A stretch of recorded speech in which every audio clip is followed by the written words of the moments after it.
ஒரு துரும்ப கூட கிள்ளி போடலையே. அதுதான் இதெல்லாம் இன்னைக்கு அம்பேத்கர் அவர்கள் இன்னைக்கு பார்த்தாங்கன்னா வெக்கப்பட்டு தலை குனிஞ்சு போவார்ல.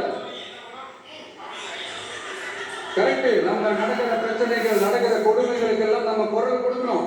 ஆனா நடக்கிற பிரச்சனைகள் ஒன்னா இருந்தா இதுக்கெல்லாம் ஒரு நிரந்தரமான ஒரு தீர்வு என்ன தெரியுமா? ரொம்ப சிம்பிள் தான். நம்ம தமிழ்நாட்டு மக்களுக்கு தேவையான அடிப்படை வசதிகளை பாதுகாப்புடன் முழுமையாக அளிக்கும் மக்களை உண்மையாகவே நேசிக்கிற ஒரு நல்ல அரசு.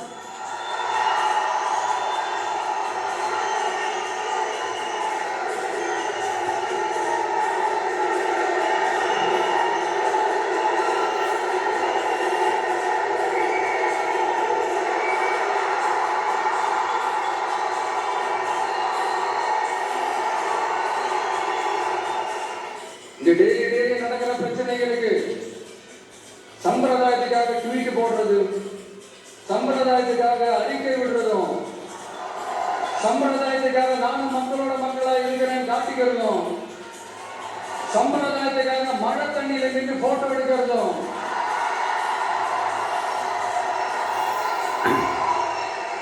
எனக்கு அதுல கொஞ்சம் கூட உடன்பாடே இல்லை. பட் என்ன பண்றது, நம்மளும் சம்பிரதாயத்துக்காக சில நேரத்தில் அந்த மாதிரி செய்ய வேண்டியதா போயிடுச்சு. அதாவது என்ன சொல்ல வரேன்னா, மக்களோட உரிமைகளுக்காகவும் அவங்களோட உணர்வு பூர்வமாக இருக்கணும். என்ன ஒவ்வொருத்தரும் அவங்க குடும்பத்துல ஒருத்தரா நினைச்சிட்டு இருக்கிற அவங்க தமிழ்நாட்டுல அவங்களுக்கு எங்க என்ன பிரச்சனை நடந்தாலும் அவங்களோட உரிமைகளுக்காகவும் அவங்களோட உணர்வு பூர்வமாக இருப்பேன். எப்பவுமே அப்படிதான் இருப்பேன். மக்களுக்கு அடிப்படை சமூக நீதியான பாதுகாப்பை கூட உறுதி செய்ய இயலாத கூட்டணி கணக்குகளை மட்டுமே நம்பி இருமாப்புடன் இருநூறு வெல்வோம்.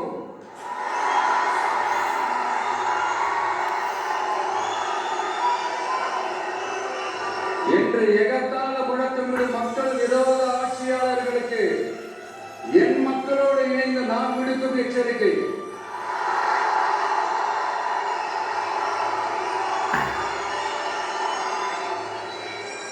நீங்க உங்களோட சுயநலனுக்காக பல வழிகளில் பாதுகாத்து வரும் உங்கள் கூட்டணி கணக்குகள் அனைத்தும்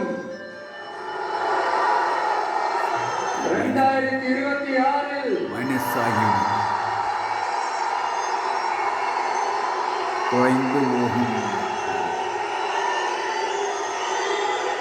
மக்களே மைனஸ் ஆகி விடுவார்கள். மக்களே மைனஸ் ஆகி விடுவார்கள். மக்களே மைனஸ்.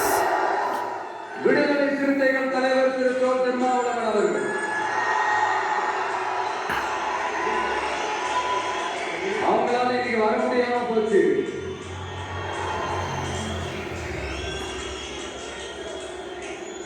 அம்பேத்கர் அவர்களுடைய புத்தக வெளியீட்டு விழாவிற்கு கூட அவரால் கலந்துக்க முடியாத அளவிற்கு